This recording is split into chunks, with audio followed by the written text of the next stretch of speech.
Le rôle de médecin investigateur a plusieurs niveaux. Il va y avoir un premier niveau dans la conception du protocole.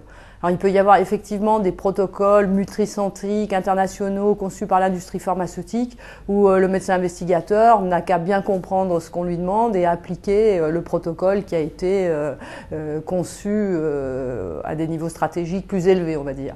Mais il y a d'autres protocoles, et d'où dans notre centre de recherche en nutrition humaine, on est souvent promoteurs des idées, même si on n'est pas forcément les promoteurs au sens juridique du terme.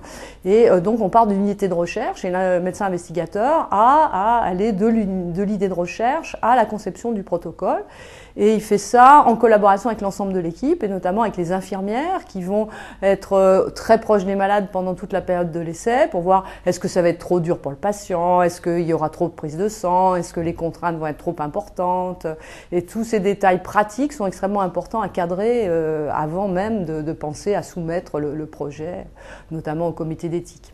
Alors, une fois que le projet est écrit, qu'il est validé, qu'il est approuvé par les autorités, le rôle du médecin investigateur va être de trouver les patients pour rentrer dans l'essai. Et c'est souvent la partie la plus ingrate. Non pas que, je vous ai dit, les patients, notamment les diabétiques, sont assez facilement volontaires, mais il y a des critères très stricts pour rentrer dans le cadre de la personne idéale répondant à l'essai, et notamment des critères de poids, d'âge, de sexe, de tour de taille et de paramètres biologiques. Et là, c'est là que la quête extrêmement difficile du volontaire idéal commence.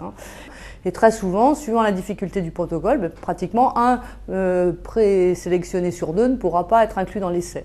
Donc c'est peut-être la partie la plus ingrate du métier de médecin investigateur, parce que parfois on met très longtemps à trouver le nombre de patients idéal pour rentrer dans l'essai.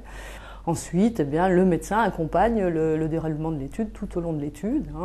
On peut faire des investigations qui consistent simplement à des mesures physiques, le poids, la taille, la tension, l'électrocardiogramme, des prises de sang.